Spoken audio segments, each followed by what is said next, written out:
Thank you, Dr. Kim. Hello, everyone. Have a broad topic to discuss today. I'm going to give a subset of the top points I bring up in my book, with the key goal being to present the idea that there may be values that we can import from other cultures, specifically China today, that just might help us return to our road to prosperity. Not much I can offer on the national scene. They're going to have to worry about that in Washington. But are there things that we personally can do with which we can return to some of the wealth that we have lost over the past 10 years? I'm going through territory that is well trod through. This field, in the field of economics, is called the study of human capital. And I believe this is exactly where we need to go with our study. Let's face it, we're short of financial capital, nationally and individually. But if we are short, and even if we weren't short, there is something else we can do, and that's to cultivate a different form of capital. That's I call human capital. Others use the term social capital. I don't want to mince words here. You can use either one. What is it? It's really a change in mindset. A change in mindset such that the things you'll do are more conducive to financial prosperity eventually. But hopefully, as I hope you'll see, there's a lot more to it than that. Well, let's just get right into it. If there's anything on which there's no real disagreement around the world, either political party, any region in the world, is the primacy of education. That's great. But I think we're losing sight of something that we can recover or do better with the study of education.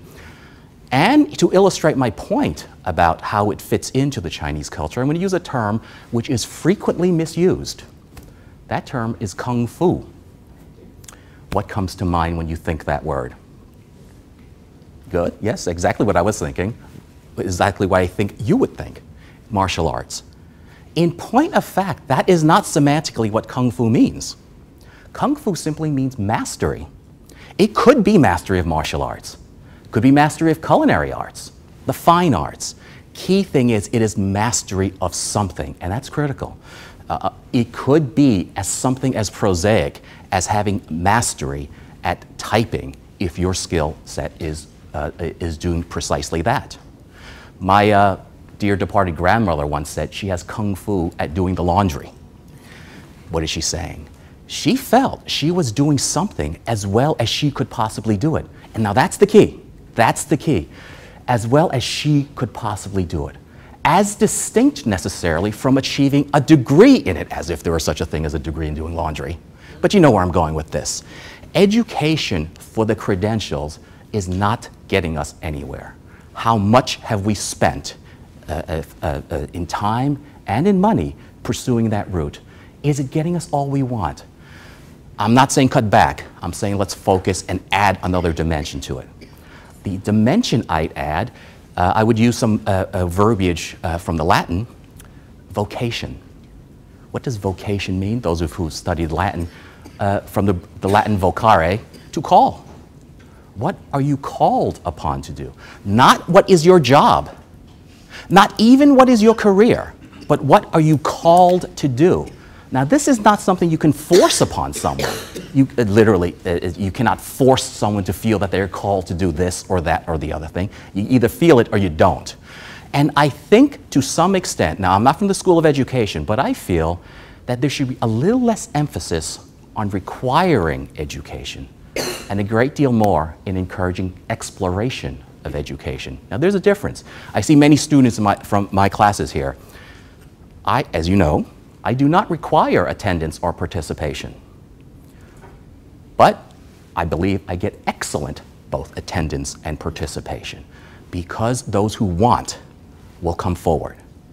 If I were to require it, I think you know where this one goes. You get the bare minimum that can be called participation. Is it getting us anywhere? I extend that. Is it getting us anywhere if we simply require the completion of X, Y, and Z years of education? I wonder. I wonder if those are results or if that's favorable. Instead, I think there should be a return to perhaps technical education. If that be your interest, what's wrong with that? I think other people from other countries looking at the American education system see a hidden jewel that we often miss in this country. The American community college system is a gem. Call them technical colleges, call them vocational colleges, junior colleges, I really don't care. What is it? Well, the term vocational school is what I like best about it. It can indeed be a place you get your associate's degree and then transfer onward to get a bachelor's degree. Fine. For those who want that, fine. But for others, like what do we have here? Montgomery College, Northern Virginia Community College are also fine for teaching technical vocational skills. Now that's key, that they do that. If we can actually encourage this more, perhaps what we'll find is that we'll find fewer people going to the universities who haven't really the interest, inclination to be doing academics. They may be better served by a good vocational program. I'm aware that some years back, Microsoft started a bunch of certification programs. I think that's great. I think these industrial certifications for those who are interested are far, far better for what they might want to do than being forced to go through the liberal arts curriculum. Not to put it down, but let's make it for those who truly want it. And if they don't, let's open up other avenues that they could pursue whatever it is they want. Let us give them the chance to achieve the kung fu in whatever it is that they decide to do. If we do that, then will have found vocation. Who taught us this? Those of the Confucian cultures know that there is one great teacher above all. That's Confucius himself. He called this moral self-cultivation. You get that title? Moral self-cultivation? Cultivate yourself. It becomes a moral issue to cultivate yourself. Flip that one around. If you don't, you have become, semantically at least, immoral in the pursuit of what you've been given. You extend that logic, and you've gotten where someone else took us. That someone else I'm referring to is the psychologist Abraham Maslow. If you've heard the name, you probably remember the key taking from his teachings, the idea of self-actualization. I think there is similarity there. I'm not going to go so far as to tie them all that tightly, but there is similarity there. Where are they both going? Take yourself as high as you can go. Not because you're told to, not because it ends in a certificate or a degree or anything like that, but because you feel called to. This may indeed mean a number of years of self-exploration before you enter the educational field. And you know what? I don't think that's such a bad idea. I don't think it's a bad, whatever you want to do. A couple of years in the military, a couple of years in the Peace Corps, some time, anything else, before you are called upon to enter into something that you might feel is your great passion. And I think with that change in mindset, education itself will achieve a far, far better result than what we have thus far, at least in the United States. Okay? That's point one that I wanted to make. Point two is another Chinese term, though similar already to something that you all know better than I would, social networking. We've had that term in the Chinese culture for centuries. We call it guanxi, but it's similar. It is similar. Why do I bring it up here? Because cultivated properly, the creation of guanxi networks can itself become a form of human capital. Perhaps you'd prefer to use the term social capital. I'm not going to bicker. What is it? You know what the likes of Facebook are meant to do, to connect people. That's fine. That's very fine.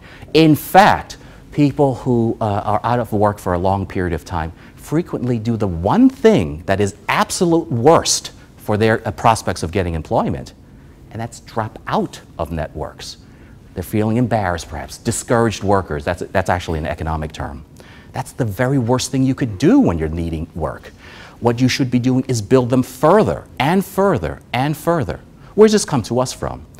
Well, in country after country that the Chinese people have emigrated to over the centuries, let's face facts, it hasn't been a pretty history.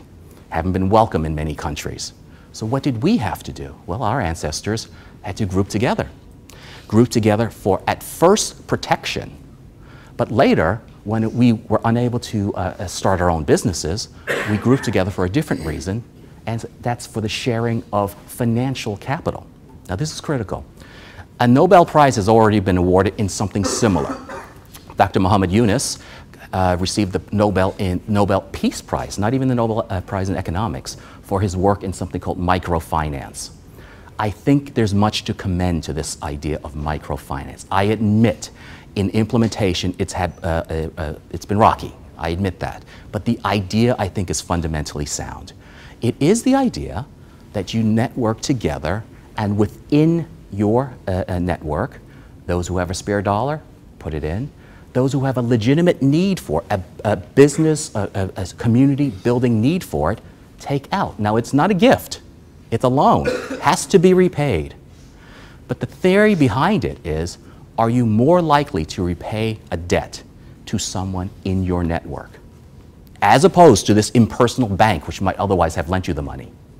I think you know the answer to that. If literally part of that loan came from your aunt, your brother-in-law, your next-door neighbor, are you less likely to default on that loan? Well, the results, as I say, are rocky, but I think it has a lot of history behind it to suggest it works very well. And by the way, I'm told by people from other cultures, like the Jamaican culture, they have a similar process. And I doubt there are many cultures which don't have some form of it. What we have found, the Chinese people, as we moved from country to country, is that we formed family associations. We call them clans, by the way. What is it? It may have a bad connotation. It shouldn't. It simply means grouping of family members. And we're not necessarily family members. We just happen to share the same last name, which doesn't make us related. Be that as it may, I can, for instance, go to a Chinatown in almost any major city in the world and find my way to the Lee Family Association. It may be a little bit on its way out as the older generations which created it are dying out. I admit that. Be that as it may, I think the principle is sound. To network within those that you know, among those that you know best, and then you don't stop there. Expand it out from there, from that point forward. Ideally, I would like to think that's what networking is all about. Networking was a hot business buzzword back in the 80s. You don't use it all that much anymore. But I saw nothing wrong with it. It's as if people felt that it's too calculated to form relationships for benefit. I don't see it that way, and I don't think most people who understand guanxi would see it that way. What is wrong with forming a relationship for mutual benefit? It may or may not be accompanied by friendship, by the way. Obviously better if it is. But do you see someone as a potential ally going forward? Let's say you don't like each other. Can you respect each other? Can you see a possible benefit? Let's say, in the most prosaic level, you are a baker, someone else is a mechanic. Bartering of services, one manifestation of it. I see nothing wrong with that. Nothing wrong with that. They may not be in your innermost circle of your network, but do they have a place somewhere in your network? A cultivation of things like this could be very, very useful, especially among those who are down on their luck, a little down on their human capital. This is a costless way to build your capital, human capital. Expand your network. The third point I'd like to make regards something that we clearly have lost sight of in this country, and maybe in most modern countries. It's the idea of deferring gratification. How many times have you read stories about how low the American savings rate is? I admit, it's pathetic. But I suggest that's only a symptom. It's a symptom of a current inability to save and think for the long term, instead spending it all now. That results in this terrible savings rate. I do not believe the terrible savings rate is the root of the problem. Let me tell you a little story about something that I found interesting when I learned it the first time. Back in 1972, there was a very interesting experiment done at Stanford. It was a psychological experiment, not an economic experiment. They got a group of 4-year-olds into a room, and they offered them 1 marshmallow now, or 2 if they could wait 20 minutes. It split down the middle. Nothing else. They simply gave the 1 or the 2, depending on what they chose, And then they tracked the development of that entire group of children through adolescence. Do you know what they found? They found that the group which was able to wait the 20 minutes for the second marshmallow, better adjusted, better grades, fewer behavioral problems, and get this, 210 points higher when they took the SAT. Where am I going with this? There's a tremendous value in this thing called deferring gratification, of which improving the savings rate is only one part. There's a great deal more to it. And I'll come back to it from another psychological perspective. Later in life, I learned about this critical psychological difference between two words which sound similar. Those two words are pleasure and happiness. I never gave it much thought before, but when I learned about one particular psychologist's research, it really resonated with me. That psychologist is Martin Seligman up at the University of Pennsylvania. He said, in effect, pleasures are the kind of thing that give you an instant gratification, tickling of the senses. So, watching television, presumably, is pleasurable. But sometimes it's not even that. But anything that you do in the moment that gives you a jolt of satisfaction, that's pleasure. In contrast, he said, happiness, however, is far, far deeper. It is a feeling of fulfillment, of accomplishment of something you've done in your life. Now, this is critical. This is critical. If you keep that point in mind, you could possibly see which one helps you in the longer term. A pursuit of a life of pleasure surely is not very conducive to a life of happiness. In contrast, pursuits which lead to happiness almost always require such an effort that it is exactly not pleasurable. The two are almost working against each other. Let's give an example. In the worst case, the alcoholic. Do they get pleasure from drinking? Now, not in the generic use of the word. Do they get a positive sensation from their drinking? They would, otherwise they wouldn't drink. Do you agree such a person is not going to achieve happiness? Let's take it a step further. The drug addict. Their high, however high is their high, pleasurable if you want to use it, is that possibly conducive to the creation of happiness? I think you know where we're going with this. Now let's flip it to the other side. Did anyone read that book about a year and a half ago, Battle Hymn of the Tiger Mom? Really? So few? Well, Tiger Mom is a professor of law up at Yale, and she wrote the book to talk about how draconian were her child-raising methods. Pretty bad. Let's just leave it at that. I thought I had it bad. Oh boy, no, I had it easy. Be that as it may, with such an insistence on stuff like studying, music, everything she permitted her children to do, she required them to pursue to the absolute maximum potential, to their maximum potential, which was quite far, by the way. Consider, they will probably achieve happiness in the long term. Now, from their perspective, any pleasure? For that matter, from her perspective, any pleasure? I doubt it.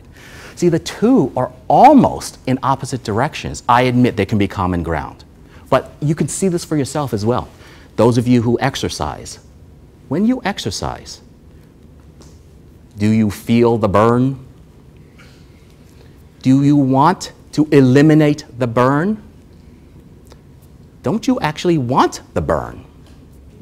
Not pleasurable necessarily, but you want it because you have your eye on something else.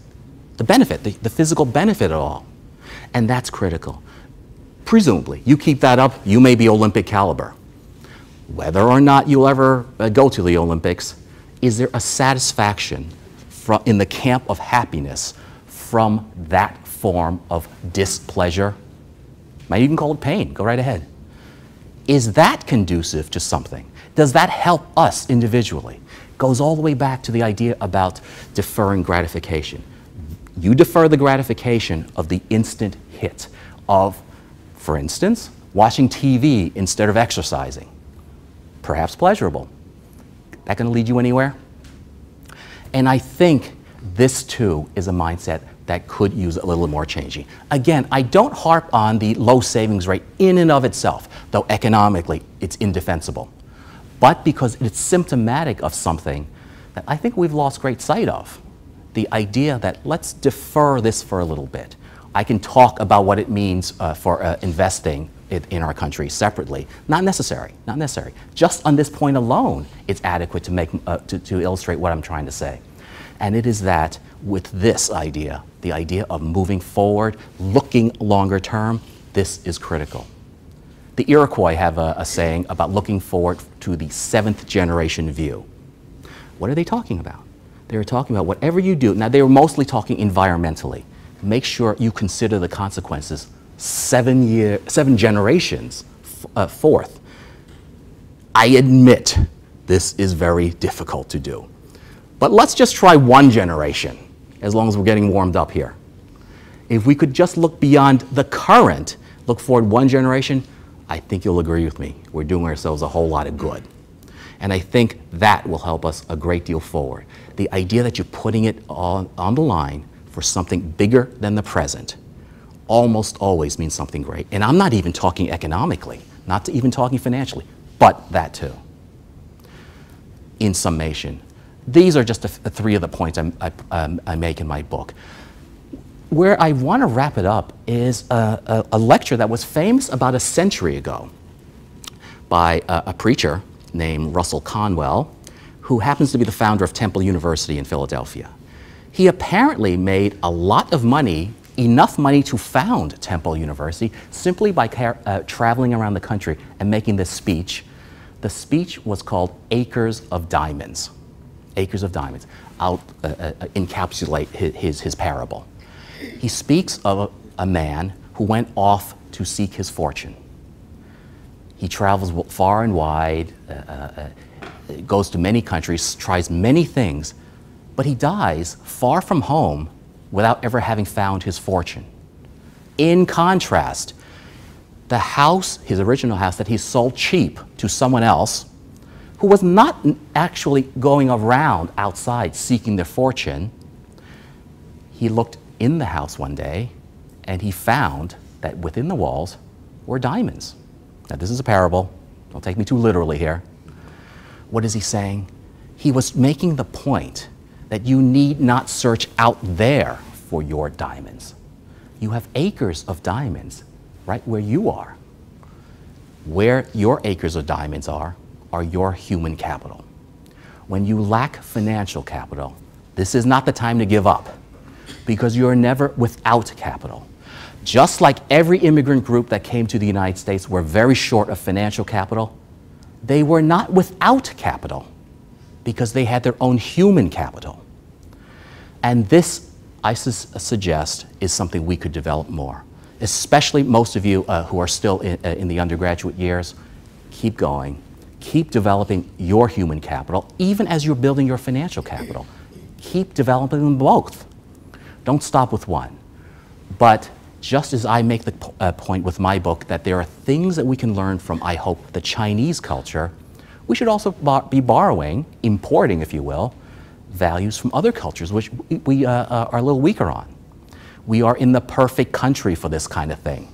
I'm comfortable saying this, there's probably no culture in the world that is not represented somewhere in the United States. Well, if they have something to teach us, let's learn it. And you know who I think would agree with me? The country's founding fathers. Not much they didn't know about prudence, thrift, temperance. Well, if necessary, I hope, let us take these learnings from some other country to get back to where we started originally in this country. Thank you very much.